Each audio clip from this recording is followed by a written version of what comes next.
Kita kembali lanjutkan diskusi kita pemirsa Golkar manuver lagi. Dan saat ini sudah bersama kami di studio politisi muda dari Partai Golkar, Indra J. Piliang. Mbak Indra, terima kasih bergabung sama kami. Menurut Anda Golkar ini sekarang posisinya seperti apa sih? Gagal atau seperti apa? Saya kira gagal juga enggak ya. Karena kita kan berhasil menjadi juara 2 dalam pemilu legislatif. Dalam Pilpres? Dalam Pilpres kalau Pak Yusuf Kala jadi wakil presiden berhasil juga. Itu kan berhasil juga. Itu bukan Partai Golkarnya. Enggak, kalau saya sih melihatnya enteng-enteng aja gitu. Sederhana aja bahwa karena Pak Yusuf Kala lah kader Golkar, ya berhasil dari sisi kadernya. Nah, tinggal sekarang kan bagaimana partai menyikapi itu.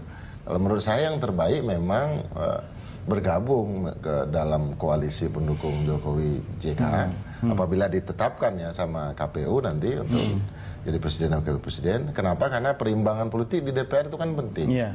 Tapi Anda sepertinya yakin sekali bahwa Jokowi JK akan menang. Ya karena saya kan mantan peneliti.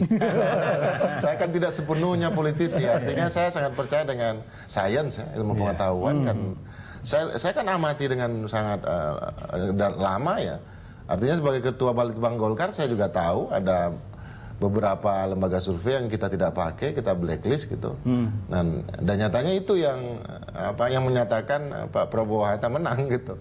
Lembaga survei yang nggak dipakai sama DPP Golkar. Tapi kan terakhir finalnya dari KPU nanti kan yang akan memutuskan siapa yang sebenarnya jadi presiden. Ya jaraknya 5 juta, 5 sampai 7 juta suara itu kan banyak sekali. Kalau misalnya dievaluasi, pertanyaan yang sama juga tadi saya tanyakan ke Pak Hari bahwa kalau dilakukan evaluasi secara menyeluruh terkait dengan Pilpres kemarin dan posisi Golkar berada pada kubunya Prabowo Hatta, menurut Anda apakah memang sudah tepat seperti itu?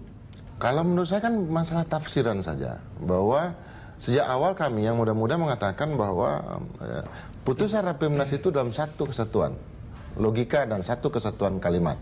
Artinya mandat yang diberikan kepada Ketua Umum DPP Partai Golkar itu adalah untuk menjadi presiden, calon presiden atau calon wakil presiden.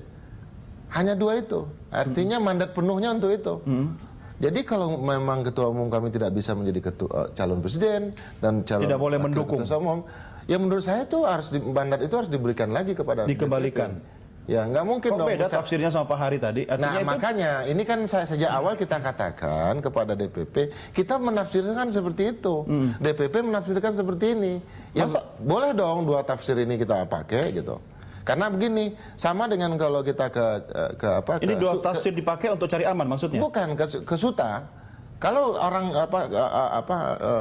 pilot itu dikasih hak penuh, misalnya mandat penuh pilotnya, kan jelas pilotnya kemana terbangnya. Dia mau ke Singapura atau dia mau ke Bali kan? Nggak mungkin mandat penuh itu tiba-tiba kita mau ke Bali, tiba-tiba kita nyampe di Singapura. Itu yang disebut dengan mandat penuh. Karena bukan mandat penuh dalam arti kemanapun arah Ketua Umum menggunakan mandat itu kita harus ikut. Itu kita nggak setuju. Kenapa? Dasarnya apa mendukung Pak Prabowo Hatta? Kalau survei Jokowi misalnya kan. Sementara suasana kebatinan dari Rapimnas itu juga dengan PDI Perjuangan. Nggak ada suasananya ke tempat lain gitu. Suasana kebatinannya memang kental seperti itu? Ya, dan sampai sekarang saya juga belum dicabut perintah ke saya. Apa? Ya perintah lisan ke saya. Dari siapa? Dari ketua saya, dari Rizal Malarangeng, amankan koalisi dengan PDI Perjuangan. Ya itu kan, dan dia nggak pernah mencabut itu. Loh, itu berarti perintah kaki kiri kaki kanan juga dong. Kalau misalnya yang pihak di sini. Makanya saya bilang kalau mencabut perintah itu ya mestinya Rizal Malarangeng yang mencabut perintah saya gitu, karena dia atasan saya. Bukan berarti Ketua Umum Partai Golkar yang harus dicabut dalam Munaslup. Ya kalau itu senior lah, itu kita yang muda-muda. Hari yang akan menanggapi soal ini gimana Pak? Itu urusan senior. Itu sudah wilayah. Tadi kan yang disampaikan oleh Indra Piliang itu kan aspirasi. Nah aspirasi ini apakah mengerucut ke dalam bentuk keputusan. Nah keputusan itu nanti terwujud kepada masing-masing ketua kabupaten, kota, provinsi dan sebagainya. Itu mereka itu bagaimana? Mereka setuju tidak bergabung dengan Jokowi JK, atau mereka tetap dengan keputusan Abu Rizal Bakri, Prabowo Hatta, walaupun Prabowo Hatta misalnya katakanlah di 22 Juli nanti kalah. Gitu. Betul. Artinya Golkar mengambil posisi oposisi. Jadi sejak kapan Golkar mau jadi oposisi, Pak? Kita tidak tahu. Apakah Anda bisa mengerucut bukan oposisi? Sekarang kan sudah mulai Golkar juga sudah saya melihat di beberapa tempat. Kenapa kita tidak oposisi sekalian? Pertanyaan berikutnya, apakah Golkar berani melakukan itu seperti yang dilakukan 10 tahun oleh PDI Perjuangan? Itulah keputusan partai. Apakah seluruh DPD 1, DPD 2 itu sepakat untuk beroposisi atau join nanti kalau salah satu yang itu menang? Kalau oposisi, misalnya Golkar beroposisi, ini kan berarti mematahkan pendapat bahwa setiap pemilu Golkar selalu menang, ya kan, dimanapun tepatnya gitu kan. Pak Ikrar, bagaimana ulasan Anda terkait soal ini? Ya, buat saya sih lagi-lagi ya, Golkar tidak bisa bermanuver politik seperti 5 tahun atau 10 tahun yang lalu. Ya, kenapa demikian? Karena tadi saya sudah katakan bahwa ada gerak-gerik Golkar itu tentunya ada batasan-batasan politik dari partai lain juga ya. Dan Anda juga tahu ya, di ruangan ini juga kalau nggak salah ya, itu kan politisi dari PKB waktu itu, seorang wanita, itu kelihatannya begitu keras ya.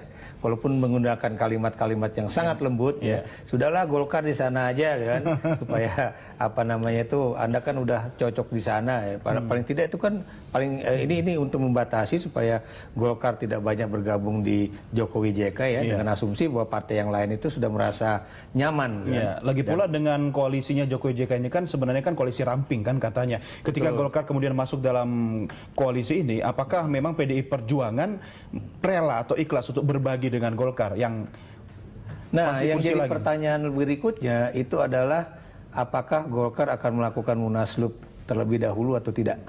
Kenapa demikian ya? Karena buat saya mengganti ketua umum? Betul. Kenapa demikian? Karena kan ada satu perasaan yang juga menurut saya ya, yang tidak enak antara Megawati dengan Abu Rizal Bakri ya. Kenapa demikian? Karena Anda tahu Abu Rizal Bakri kan di mata Mega kan mencela-mencela juga kan. Kesana kemari, maju mundur.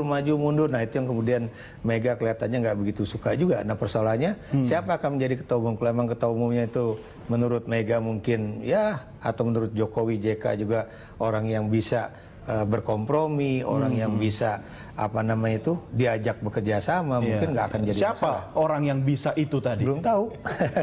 Mungkin nggak JK kembali? Tidak. Nggak bisa ya? Dalam 2 kali ya? Nggak lah. Ya kalau kami bisa jamin bahwa Pak JK tidak akan balik menjadi ketua umum, dan kalaupun maju nggak akan ada yang milih gitu. Oh gitu ya? Karena Pak JK kan sudah menurut saya ini sudah semua rahasia langit ya, rahasia yang di atas, di mana usia Pak JK 72 tahun mengurus menjadi wakil presiden, itu saya udah banyak, bebannya udah banyak. Artinya kalau dikasih beban lagi jadi ketua umum partai, menurut saya bangsa ini yang seolah-olah nggak punya orang lagi gitu. Bangsa ini atau politisi muda Golkar? Kalau kita punya banyak orang, ada Pak Agung Laksono. Berarti yang bisa bikin munaslup nanti Bang Indra dan teman-teman dong ya? Saya kira bukan munaslup bahasanya. Apa itu? Kalau munaslup itu kan terkesan ada pelanggaran dari ketua umum. Kalau Munas dipercepat. Munas dipercepat. Munas dikembalikan ini seperti bahasanya politisi PKB itu, Pak Ikrar ya kan? Diperhalus ya. Munas dikembalikan kepada tanggal aslinya. Jadi kapan mau dibikin itu? Oktober ini? Awal. Tahun ini? Ya. Pak Hari siap-siap. Kita akan kembali di segmen berikutnya. Pemirsa tetap bersama kami.